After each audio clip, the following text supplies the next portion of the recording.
निशब्द हूँ, सूझ नहीं रहा है कि क्या कहूँ।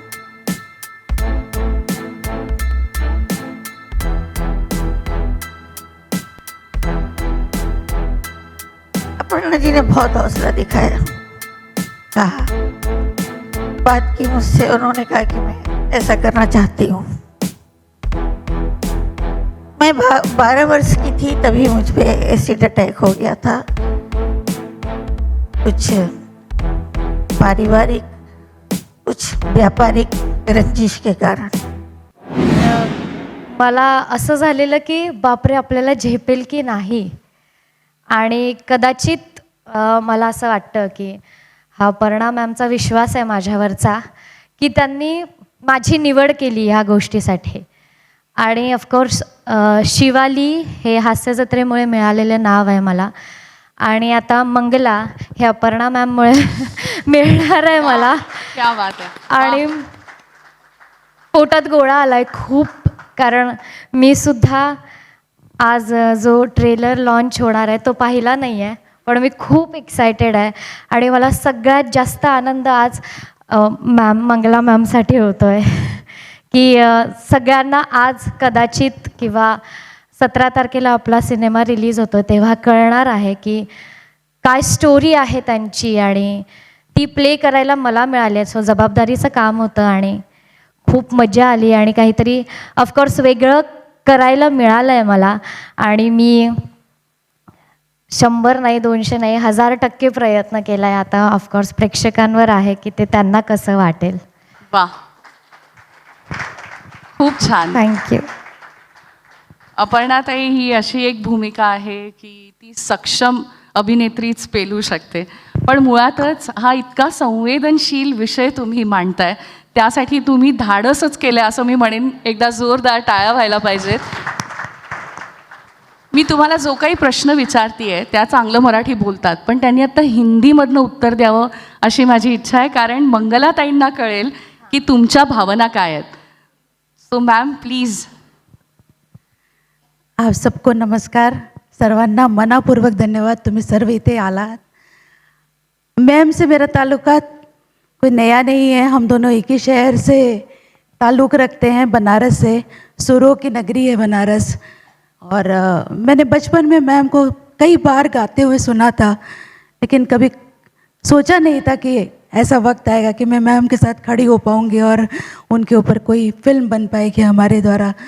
लेकिन आज ये सब संभव हुआ है शिवाली की वजह से और मैम की वजह से.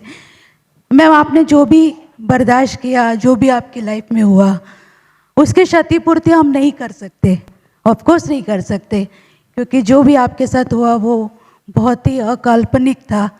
और बस इतना कर सकते हैं कि एक बार खड़े होकर मैम के लिए ताली बजा सकते हैं. बस इतना ही हम उनके लिए कर सकते हैं आज. ना बनारसची गाणं कोकिळा असं सुद्धा म्हटलं जायचं. सो मैम, आपको आज कैसा लग रहा है?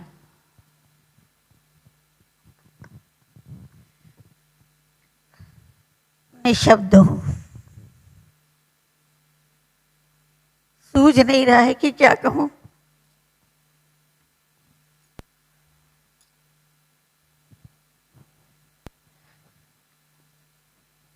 अपर्णा जी ने बहुत हौसला दिखाया, कहा, बात की मुझसे, उन्होंने कहा कि मैं ऐसा करना चाहती हूँ. मैं 12 वर्ष की थी तभी मुझ पे एसिड अटैक हो गया था, कुछ पारिवारिक कुछ व्यापारिक रंजिश के कारण.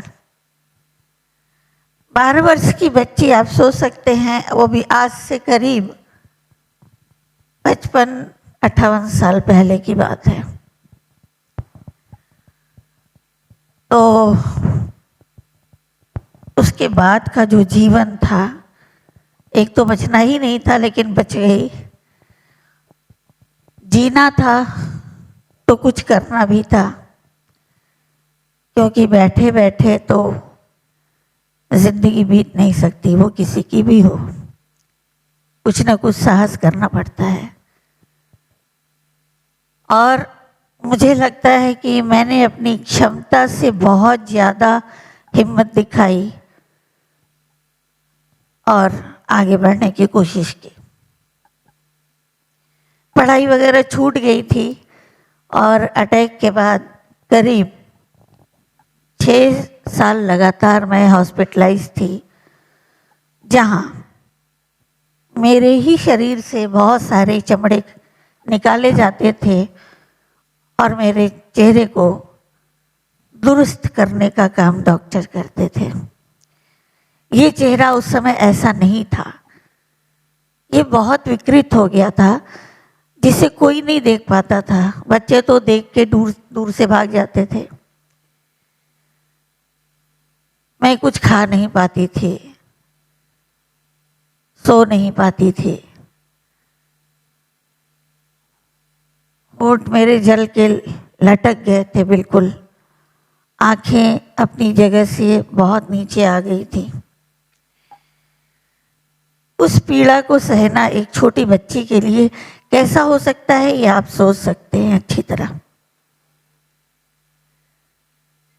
फिर बैठे बैठे घर में, क्योंकि मेरे करीब 36 ऑपरेशन तब तक हो चुके थे इन 6 सालों में, शरीर हर जगह से कटा पिटा है। चेहरा तो आप देख ही रहे हो। डॉक्टरों ने जहाँ जहाँ से स्किन निकाला मेरे ड्राफ्टिंग करने के लिए, वो जगह अलग अपना निशान छोड़ गई है। फिर इन दिनों में और इतना ऑपरेशन, हम लोग बहुत बड़े आदमी नहीं थे, पिताजी की जो माली हालत है वो काफ़ी बिगड़ चुकी थी। फिर मैं घर बैठ गई। मैं इतनी ज़्यादा कुंठा में हो गई कि मैंने किसी का सामना करना छोड़ दिया। मैं किसी के आगे बोल नहीं पाती थी, कांपने लगती थी।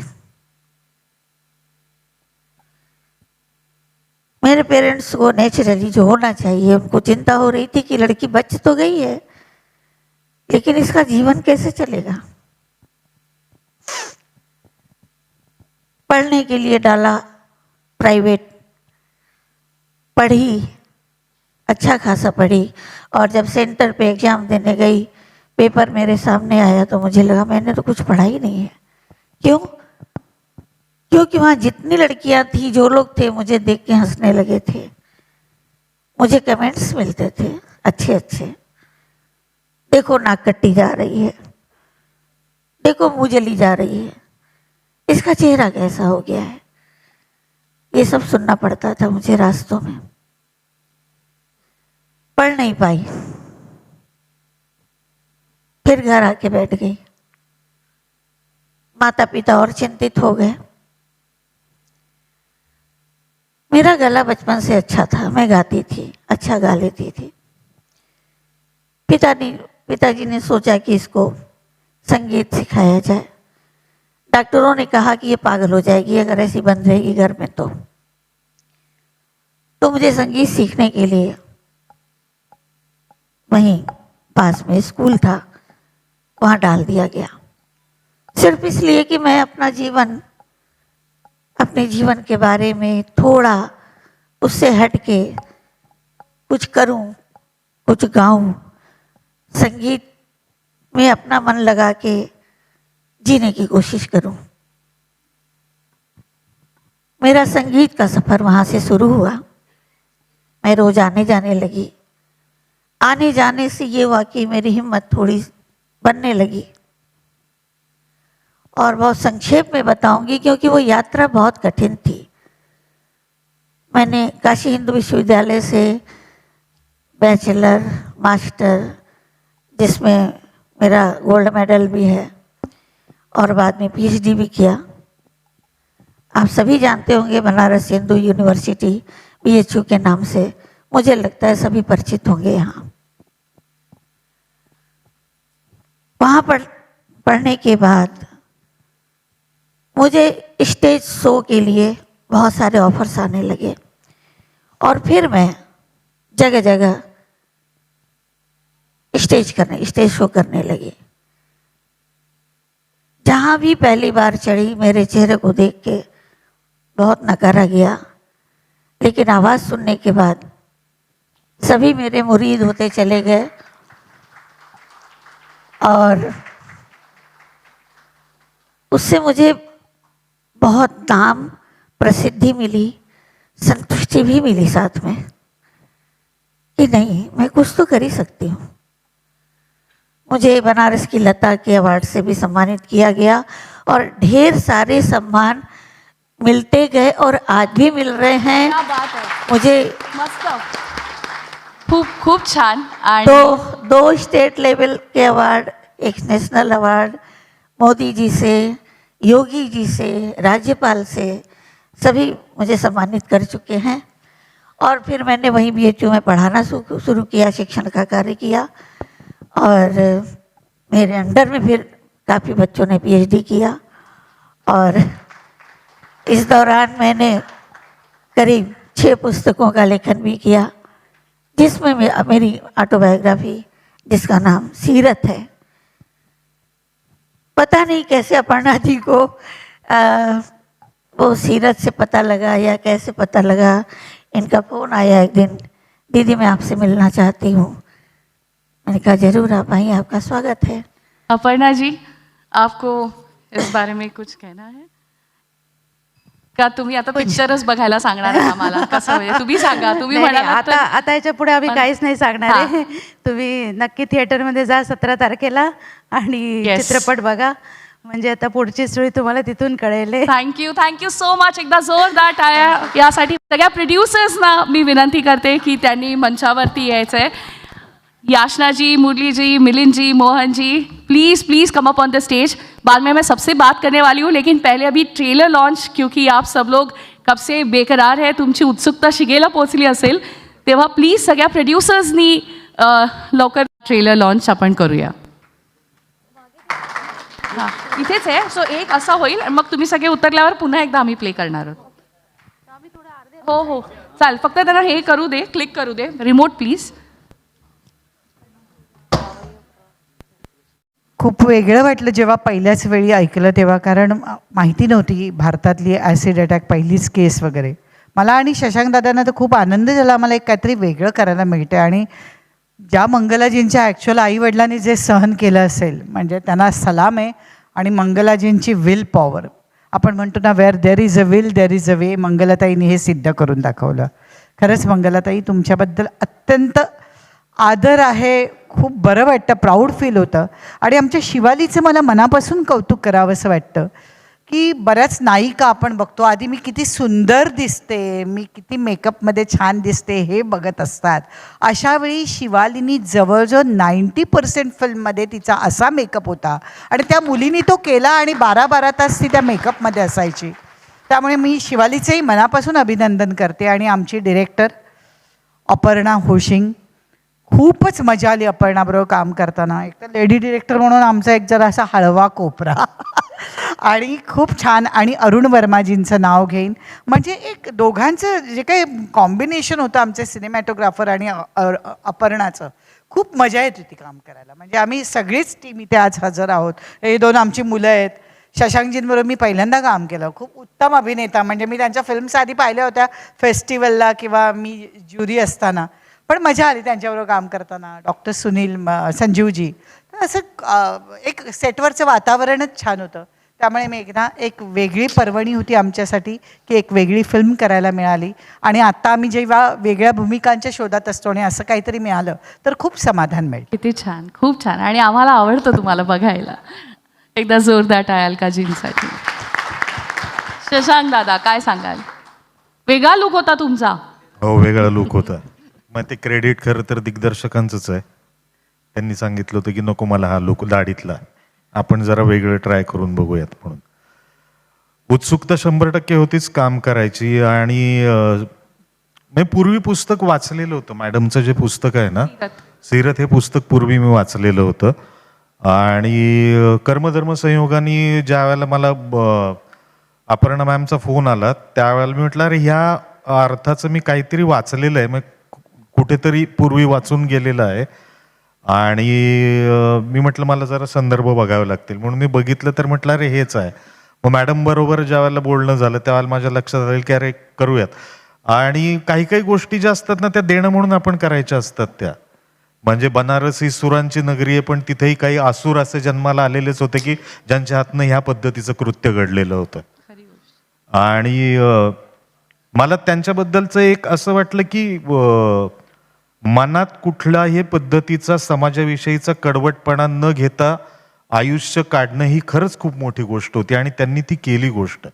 आणि अलकाताई ज्या पद्धतीने म्हणाले की मला ह्याच्यात सगळ्यात जास्त कौतुक शिवालीचंही वाटतं की ज्या वयामध्ये पोरी की नटून थटून छान मी कशी कॅमेऱ्यासमोर दिसते आहे, मला बघा मला बघा जागा मागा ज्या पद्धतीने असतं त्याच्या ह्याच्यामध्ये अशा पद्धतीचं शिवधनुष्य उचलून काम करणं हे खरंच ग्रेट आहे आणि मला तिचं मनापासून कौतुक वाटतं.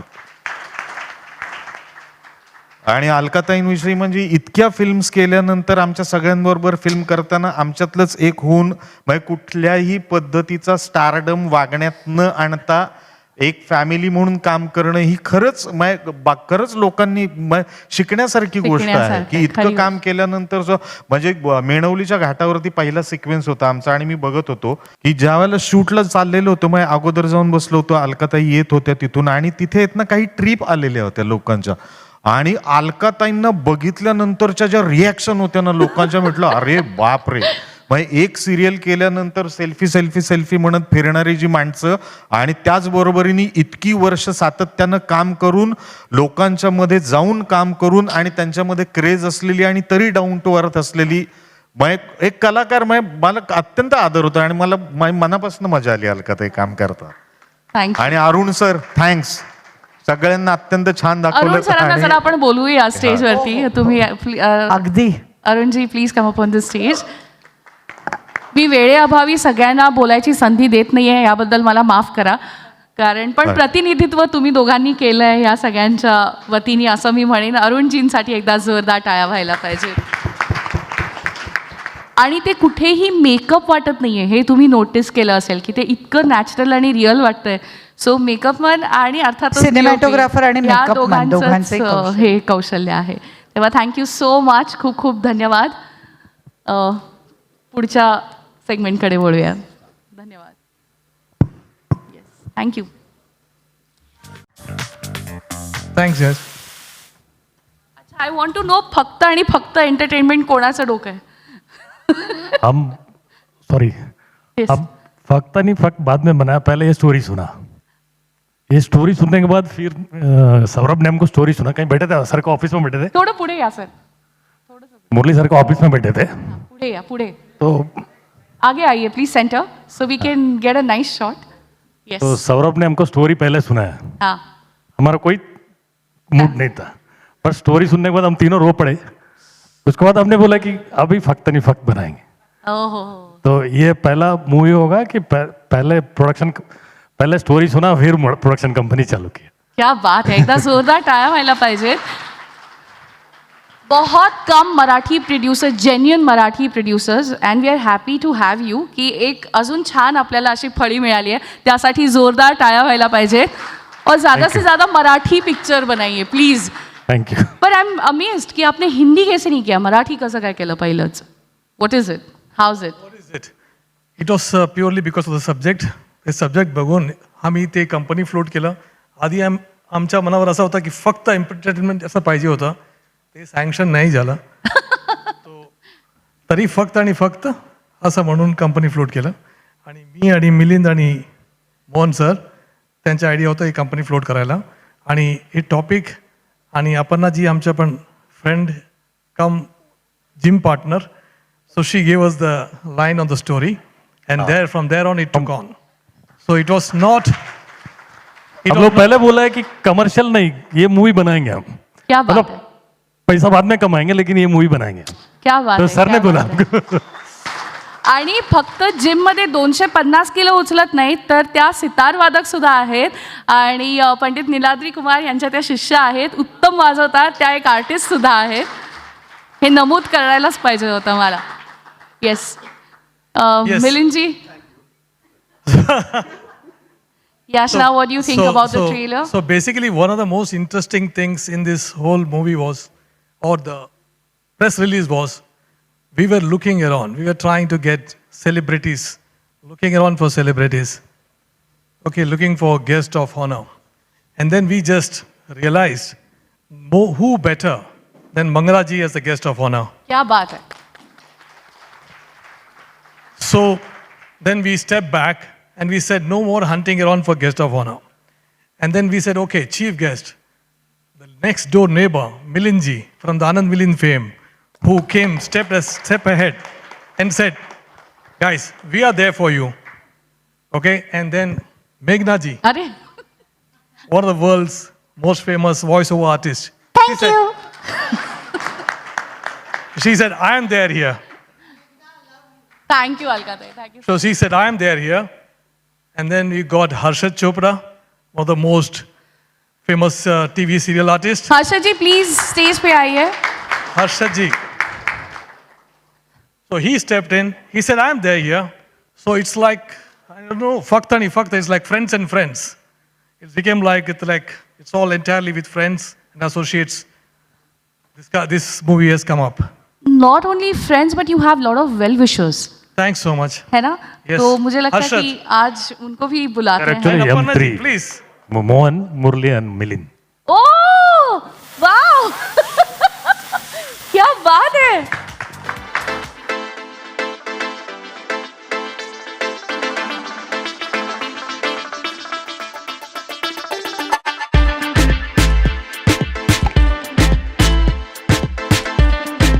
सो अनेक जणांचे आशीर्वाद आज आपल्याला लाभलेले आहेत. तर त्या सगळ्यांना इथे बोलवल्याशिवाय हा सोहळा पूर्ण होऊ शकत नाही. आणि आपण बघतोय की किती जेन्युइन प्रोड्युसर्स आहेत, हो की नाही. खरं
भजन है, ठुमरी है, एक्सपेरिमेंटल गाना भी है, राग बेस्ड गाने भी हैं.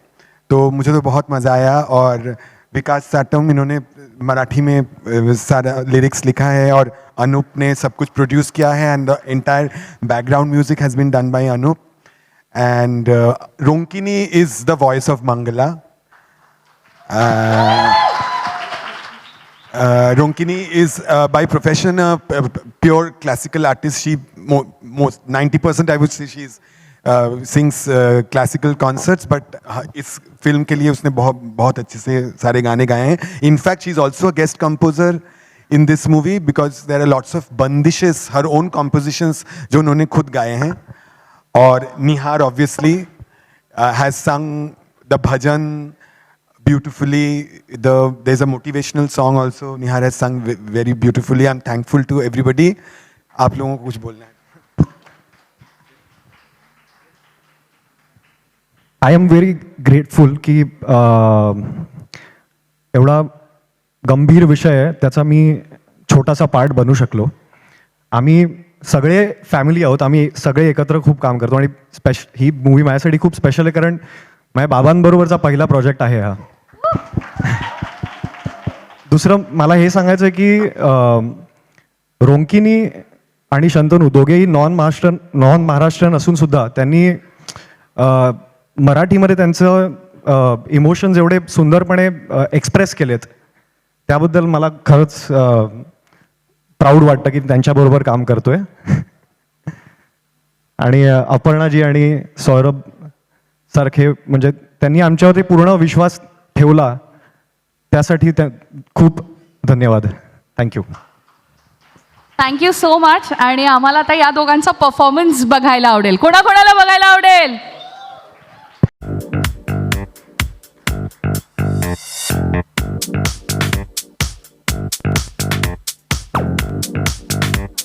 बोलणं बाकी आहे.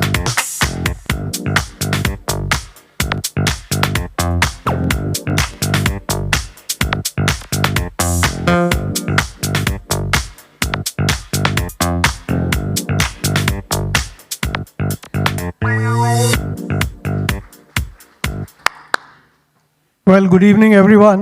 Thank you so much for having us over. It's an honor.